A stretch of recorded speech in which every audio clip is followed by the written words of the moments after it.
अस्सलाम वालेकुम स्टूडेंट्स। आज हम पेपर 2021 सप्लीमेंट्री को डिस्कस कर रहे हैं।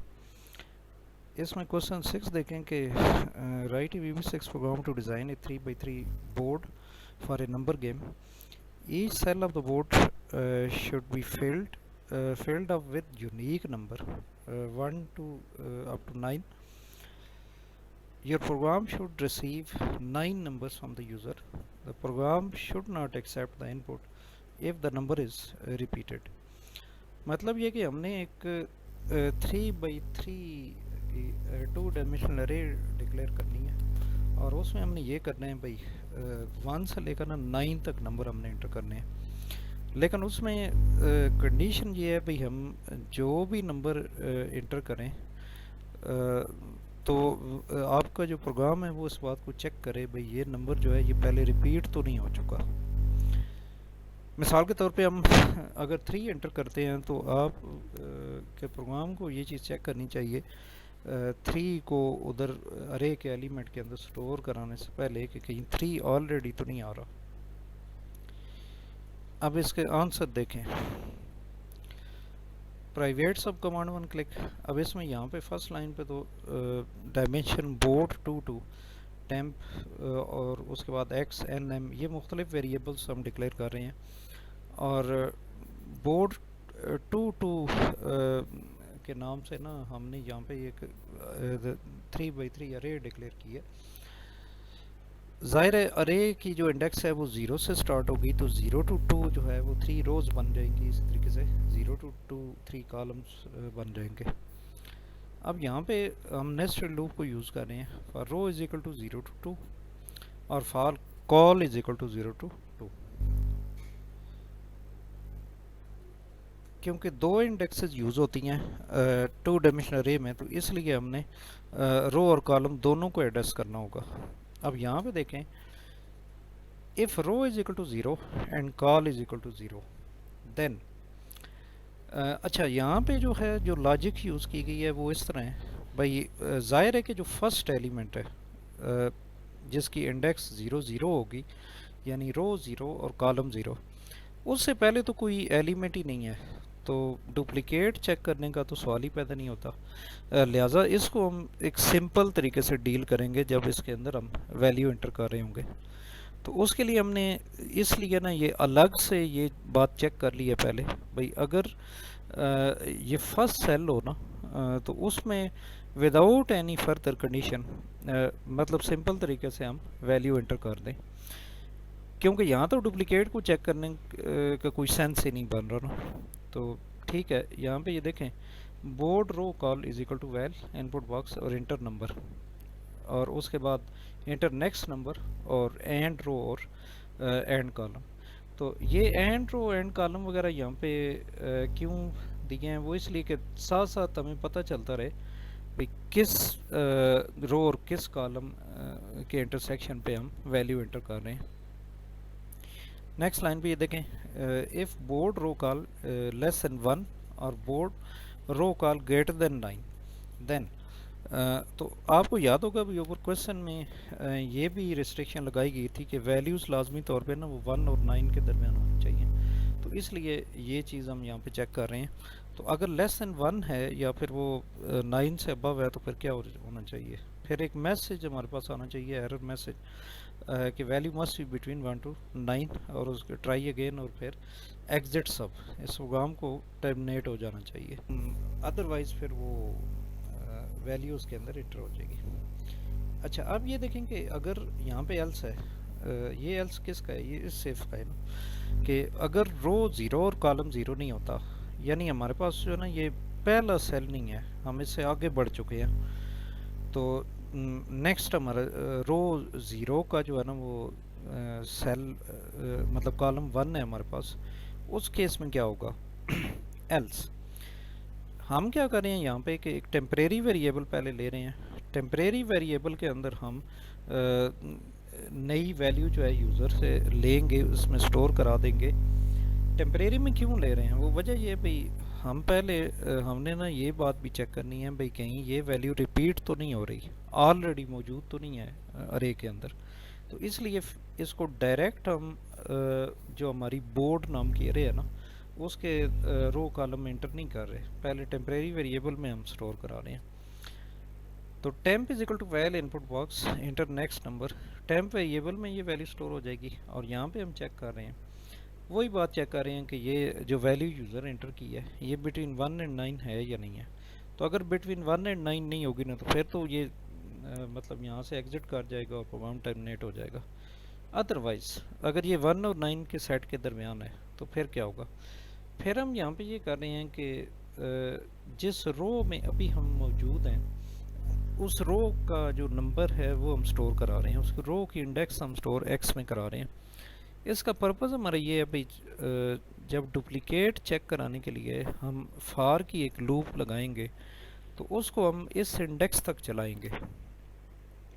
अब जाहिर है कि हमने सारी रोज़ जो हैं उनको फॉर डुप्लीकेट तो नहीं चेक करना। सपोज़ करें हम अगर रो 1 में है ना हमारा कर्सर इस जगह पे है, तो अब ये इससे पहले पहले ही हमने फॉर डुप्लीकेट चेक कराने हैं ना, यहाँ से लेकर इधर तक। तो फर्स्ट रो मुकम्मल हमने चेक करानी है और सेकंड जो रो है यानी रो 1 उसके 2 हमने कॉलम चेक कराने हैं। उसे आगे ये थर्ड रो को यानी रो नंबर 2 को तो नहीं चेक कराना, इसलिए यहाँ पे x इज इक्वल टू रो मतलब जिस रो में हम काम कर रहे हैं उसकी इंडेक्स स्टोर करा देंगे और इसके बाद हम एक लूप जो है ना वो उस x तक चलाएंगे फॉर डुप्लीकेट चेक करने के लिए। तो यहाँ पे हम देखें कैसे इसको अप्लाई कर रहे हैं। For n is equal to 0 to x और उसके बाद for m is equal to 0 to 2। तो हम चेक करेंगे कि if board nm if board nm is equal to true, n की वैल्यू 0 है और m की वैल्यू 0 है यानी बोर्ड 0 0, तो बोर्ड 0 0 क्या होगा जी, ये फर्स्ट सेल होगा ना। तो फर्स्ट सेल से वो स्टार्ट करेगा चेक करने के लिए कंप्यूटर के कहीं जो हमने वैल्यू इंटर की है वो पहले से एग्जिस्ट तो नहीं करती।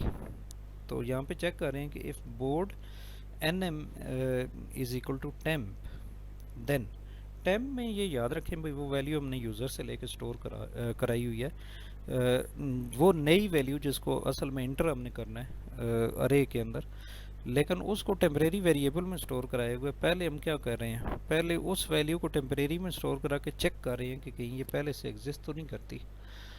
तो अगर इफ़ बोर्ड nm यानी अगर वो इंडेक्स 0 0 पे मौजूद है अगर इक्वल टू टेम्प, देन क्या होगा, फ्लैग एक वेरिएबल है उसकी वैल्यू 1 कर दी जाएगी और उसके बाद यहाँ से एग्जिट कर जाएगा प्रोग्राम। और एग्जिट करके जाहिर है ये इनर लूप है, इससे वो बाहर निकलेगा ना जब, तो फिर अब आउटर से भी उसे बाहर निकलना चाहिए ना। तो इसलिए यहाँ पे दोबारा चेक हो रहा है कि flag is equal to 1 then exit for. तो अगर वो फ्लैग 1 के इक्वल है फिर इस लूप इस नेक्स्ट से भी बाहर निकल जाए, और इससे भी जब बाहर निकलेगा ना तो वो फिर if flag is equal to 1 then MSC box number already exist try again, ये आ जाएगा। जाहिर है कि उसको हमने एंटर नहीं कराना, जो अगर डुप्लीकेट वो फाउंड हो जाता है उसको हमने नहीं एंटर कराना, तो हमने यूज़र से नई वैल्यू को लेनी है एंटर कराने के लिए। अच्छा, अब मसला यहाँ पे ये बनेगा, ये जो call is equal to call -1 यहाँ पे मैंने लिखा है, ये इसलिए मैंने लिखा है कि ये जो आगे इनर लूप जो है कॉलम वाली वैल्यू का जो नेक्स्ट है ना, तो वैल्यू तो हम इंटर नहीं करा रहे थे क्योंकि वो डुप्लीकेट हो गई थी, लेकिन इस नेक्स्ट ने तो फिर भी चलना है ना। तो हालांकि हमने वैल्यू इंटर नहीं की लेकिन फिर भी कॉलम की वैल्यू बढ़ जाएगी। तो मैं ऑलरेडी एज ए प्रीकॉशन ये कर रहा हूँ कि कॉलम की वैल्यू जो है ना वो ऑलरेडी यहाँ से ना एक माइनस कर रहा हूँ इधर, ताकि जब ये नेक्स्ट जब परफॉर्म हो ना तो वो नेट इफ़ेक्ट ज़ीरो हो जाए। ज़ाहिर है सपोज करें कि अभी मैं कॉलम 2 में अगर काम कर रहा हूँ तो column is equal to column -1 से क्या होगा, वो 1 हो जाएगा, और दोबारा जब वो ये स्टेटमेंट से एग्जीक्यूट करता करता कंप्यूटर इस नेक्स्ट पे पहुंचेगा तो वो दोबारा ज़ाहिर है उसको एक इंक्रीमेंट करेगा। तो वो ऑलरेडी जो मैंने उसे माइनस किया हुआ है तो इधर जब फिर उसको इंक्रीमेंट करेगा तो वो अगेन 2 ही हो जाएगा, यानी नेट इफेक्ट 0 हो जाएगा। तो यहाँ पे फ्लैग 0 हो जाएगा अगेन। और क्योंकि इसको फ्लैग को जो है ना वो 1 तो हमने तब करना था कि जब वो मतलब रिपीटेड वैल्यू चेक हो जाए। तो जब वो रिपीटेड वैल्यू जो है वो चेक हो जाती है तो उसके बाद अगेन फ्लैग को ज़ीरो करना ज़रूरी है, ताकि अगेन ये जब प्रोसेस दोबारा हो ना, अगली किसी रिपीटेड वैल्यू के लिए चेक हो रहा हो तो फ्लैग की वैल्यू ऑलरेडी 1 ना हुई पड़ी हो, वो ज़ीरो हो जाए। खैर यहाँ पे अगर तो अब ये भी तो हो सकता है ना भाई वो रिपीटेड ना हो, तो उस केस में क्या होगा। अब यहाँ पे देखें ना कि अगर तो फ्लैग इज इक्वल टू 1 है तो फिर तो हम ये करेंगे कि ऑलरेडी एग्जिस्ट है, यानी रिपीटेड है, और उसके बाद call is equal to call -1 करेंगे, फ्लैग की वैल्यू 0 कर देंगे, और उसके बाद एंड इफ के बाद वो आ जाएगा और फिर नेक्स्ट पे चला जाएगा, और फिर ऊपर जाके ना वो फिर अगेन हमसे दोबारा फिर से वैल्यू लेगा, यानी दोबारा से वो ये इफ़ ये इधर आ जाएगा for col is equal to 0 to 2, और उसके बाद row is equal to 0 and col is equal to 0 को चेक करेगा। तो दूसरी दफ़ा तो जाहिर है कि ये पहला कॉलम नहीं होगा कभी भी ना, तो इसलिए वो डायरेक्ट एल्स से आगे एग्जीक्यूट करेगा। लेकिन ये कि अगर वो सपोज करें कि वो रिपीटेड नहीं है, रिपीटेड अगर नहीं है तो फिर उसने ये सारे ये जो कोड की 2-3 लाइनें हैं ना उसने परफॉर्म नहीं करनी। वो डायरेक्ट अगर फ्लैग 1 नहीं होता, रिपीटेड उसे नहीं मिलता, तो फिर एल्स के बाद उसने क्या करना है, board row call is equal to temp, वो जो टेम्परेरी वेरिएबल में हमने वैल्यू स्टोर कराई हुई थी ना, तो अब उसका एल्स में उसके आने का मतलब ये होगा कि वो रिपीटेड वैल्यू नहीं है। तो अगर रिपीटेड नहीं है तो उसको तो फिर डायरेक्ट इंटर हो जाना चाहिए, इसलिए यहाँ पे एंड इफ हो जाएगा, मतलब ये board row column is equal to temp हो जाएगा, उस अरे के कॉलम अरे के सेल के अंदर ना वैल्यू चली जाएगी टेम्प वाली, और उसके बाद एंड इफ हो जाएगा, फिर एंड इफ होगा, और उसके बाद नेक्स्ट अगले यानी कॉलम की तरफ वो बढ़ जाएगा। तो इस तरीके से मतलब ये कि ये इस बोर्ड के अंदर, यानी ये जो 3x3 मैट्रिक्स है, इसके अंदर एक एक करके वो वैल्यू एंटर करता चला जाएगा, और एट द एंड जो है ये प्रोसेस इसी तरीके से चलेगा। नेक्स्ट आगे बढ़े। नेक्स्ट अब यहाँ पे बस इसको प्रिंट कराया जा रहा है कि अरे में जब सारी वैल्यूज़ इंटर हो जाएंगी तो ये जो नेस्टेड फॉर लूप्स हैं ये इनका मकसद जस्ट ये है भाई, बस जब सारी वैल्यूज़ इंटर हो जाएं तो उसको जस्ट प्रिंट करा दें। उसके बाद क्वेश्चन नंबर 7 देखें। क्वेश्चन नंबर 7 क्या है कि write a VB6 program that inputs the number of covid cases reported in the 7 days of the week. The next जो है इसमें क्या है, the days of the week Monday Tuesday Sunday और रिप्रेजेंटेड बाय नंबर्स 0 to 6। यानी आपने एक ऐसा प्रोग्राम लिखना है कि जिसमें कोविड के जो केसेस है ना, उनके पेशेंट्स की तादाद को आपने इंटर करना है कि कितने केसेस जो हैं वो रिपोर्ट हुए हैं 7 days ऑफ वीक में। तो वो ज़ाहिर है कि डेज़ ऑफ द वीक जो है वो मंडे ट्यूसडे और संडे तक उनको रिप्रेजेंट किया जाएगा, लेकिन उनको नंबर से रिप्रेजेंट किया जा रहा है 0 1 6। इट मींस कि 0 जो है वो मंडे को रिप्रेजेंट करेगा, इसी तरीके से 1 जो है वो ट्यूसडे को, एंड सो ऑन। नेक्स्ट इसमें program show display the average, the minimum and the maximum of the cases. मतलब एंड पे जो है ना वो प्रोग्राम जो है आपका उसको एवरेज केसेस डिस्प्ले करना चाहिए, फिर उसके बाद मिनिमम उसको करने चाहिए, फिर मैक्सिमम करने चाहिए। Program should also display the names of the week on which the number of reported cases was minimum and maximum। तो एक तो ये कि वो मिनिमम और मैक्सिमम केसेस फाइंड करे ना, और फिर फिर ये है कि वो उन यानी डेज के नेम भी डिस्प्ले करे कि जिन डेज को जो है वो केसेस मिनिमम और मैक्सिमम थे। अब यहाँ पे ये आपने गौर करना है भाई, उधर हम डेज को रिप्रेजेंट तो 0 1 2 3 से कर रहे हैं ना 6 तक, लेकिन इधर जब मिनिमम और मैक्सिमम कैलकुलेट होंगे ना तो उधर फिर क्या आना चाहिए, उधर फिर वो 0 1 2 की बजाय ना उधर मंडे ट्यूसडे वगैरह इस तरह आना चाहिए। तो ये भी थोड़ी सी एक कॉम्प्लिकेशन है इस प्रोग्राम के अंदर। अभी इसका सोल्यूशन देखते हैं। यहाँ पे हमने शुरू में तो वेरिएबल्स लिए हैं जो हमारे लिए ज़रूरी वेरिएबल्स हैं। डायमेंशन डे नेम है, सम है, इस तरीके से मिनिमम केसेस डे है, मैक्सिमम केसेस डे है, वगैरह वगैरह। यहाँ पे आप देखें भाई, इस लाइन में first day cases is equal to val input box enter cases for first day और एंड ज़ीरो। तो हम फर्स्ट डे के केसेस जो है ना वो यूज़र से ले रहे हैं, और उसके बाद हम उन केसेस को जो है ना वो सम में ऐड करा रहे हैं, क्योंकि बाद में हमने एवरेज भी निकालनी है। तो यहाँ पर हम सपोज कर रहे हैं कि ये जो फर्स्ट डे के केसेस हमने इंटर किए हैं यही मिनिमम है और यही मैक्सिमम है।